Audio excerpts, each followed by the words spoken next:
Hey everyone, in this video we are going to solve the course schedule question on Leetcode.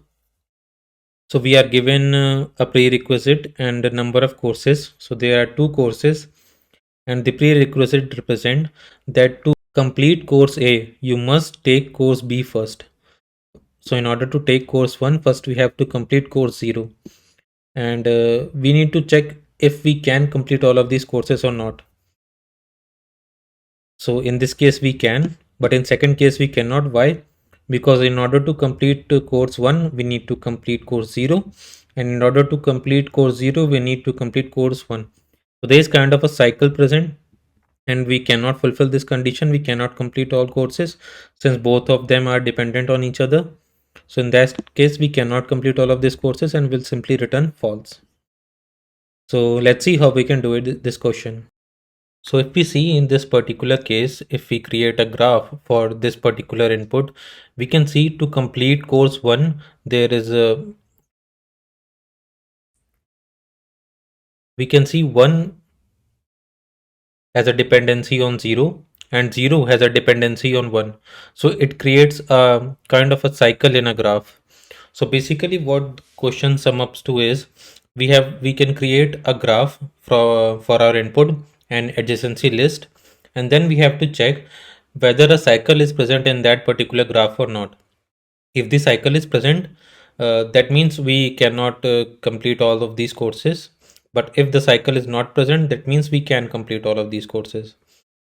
So let's see how we can detect a cycle in a graph. Now here's the another example. So if we create the graph for this particular input, we'll see there's a cycle present. So if we go from 1, we have to go to 2, then 3, and then again back to 1. Now how can we detect this cycle in our code? So to do that, we'll normally run a DFS function, and in this particular video, we'll be solving this question using DFS. I'll create a separate video for solving it using BFS. So for that, we'll need two things. First, we'll run a DFS, and we'll keep marking the nodes we have visited as true. And another thing we'll need is a call stack, or is a recursion call stack. What it will be just a normal array representing at what particular recursion we are currently on. Let me show it with a diagram, it will be more clear. So when we'll start from node 0, so we'll mark it as visited, so this will be true, and our DFS will run from 0. Then from 0 we can go to node 1, then we'll mark node 1 as true. From node 1 we can go to 2, node 2. From 2 we can go to 3. So we'll mark 2 and 3 as true as well. From 3 we'll go back again to node 1. So this whole thing will be an array. So this 0, 1, 2, 3, then again 1, this all will be stored inside an array. This array is the recursion call stack that we'll be creating. It will just be a normal array.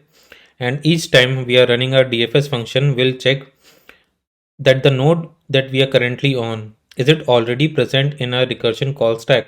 If it is present, that means we have found a cycle and we can return false. So if we try run this solution again, so we'll start from node 0 and we'll mark it as visited true. We'll add node 0 to our recursion call stack array. Then we'll go to node 1. Then we'll check if this node 1 is already present in a call stack. Up to now it is not present, so we'll not do anything. We'll mark 1 as visited true from and add 1 to our call stack as well. Then from node 1 we can go to node 2. We'll check if node 2 is already present in a call stack. No, up to now it was not present.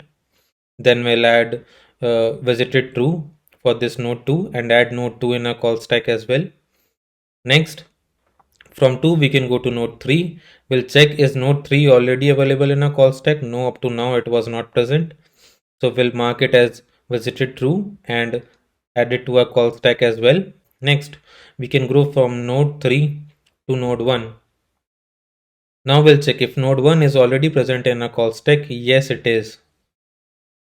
Since it is already present, we can confirm that there is a cycle present in this particular graph and will return false from our solution that we cannot complete all of these courses since there's a cycle present.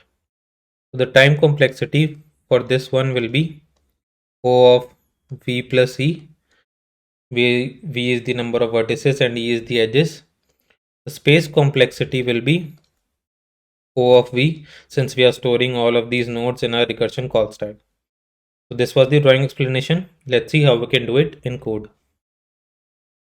So first we'll create our graph, our adjacency list.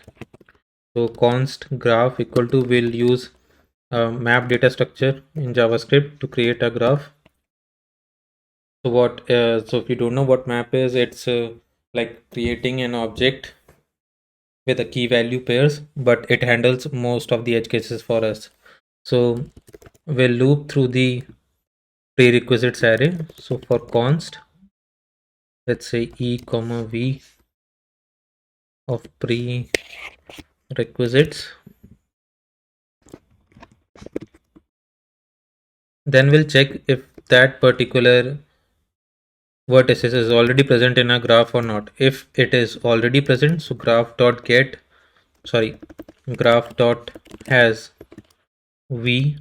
So if that particular vertices is already present, that means we need to push this one into the already present array.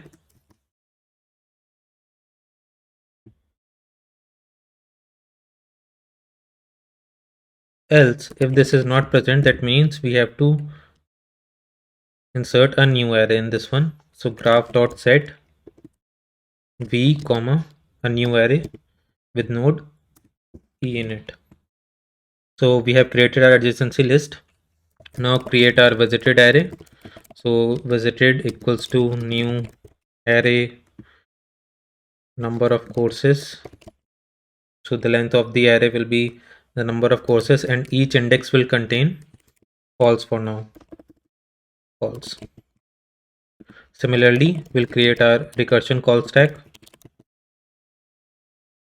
It will be a new array, same size of num courses, and each will contain false at each index. Now we'll run a for loop to loop through all of these nodes.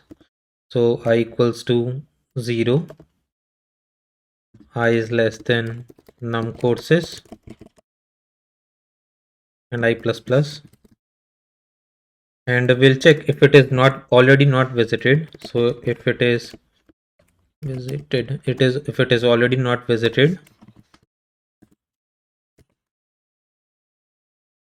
and so we'll run the DFS function. We'll pass it the node I, our whole graph adjacency list, our visited array, and our recursion call stack. And if this DFS function returns true, that means we have found a cycle, and will return false, since if there is a cycle present, we cannot complete all of these courses. And then at the end, we'll just return true. That means we have found no cycle and we can successfully complete all of these courses. Now let's write our DFS function. So const DFS, it will take a node, our graph, our visited array, and our recursion stack.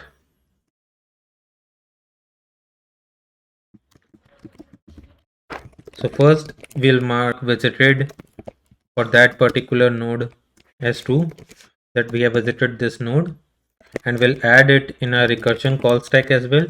So recursion call stack at that particular node will also become true. Next, if we check if that graph has this particular node, has that particular node, will loop through all the neighbor nodes of that particular node.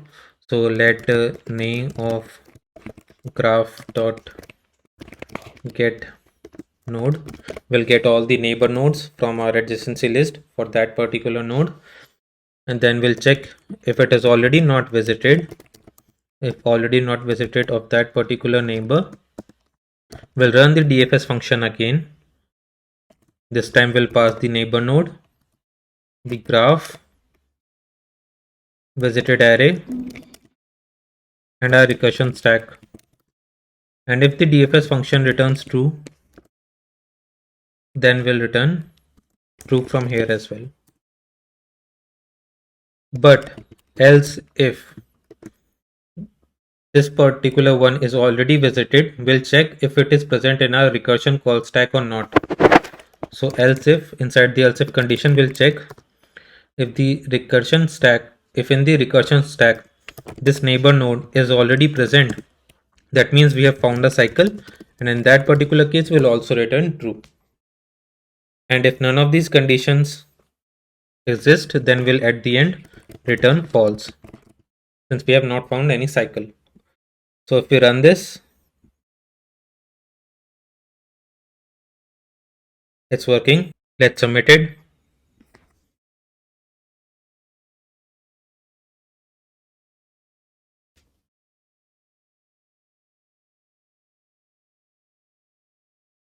So we have missed something. Yep, found the mistake. So after we have run the DFS function and we have found no cycle in our recursion stack as well, we need to mark it as false, because we have visited this particular node and we didn't found any cycle. So if we mark it as false and then submit it, yep, it's working. So that was it for this video. Thank you for watching.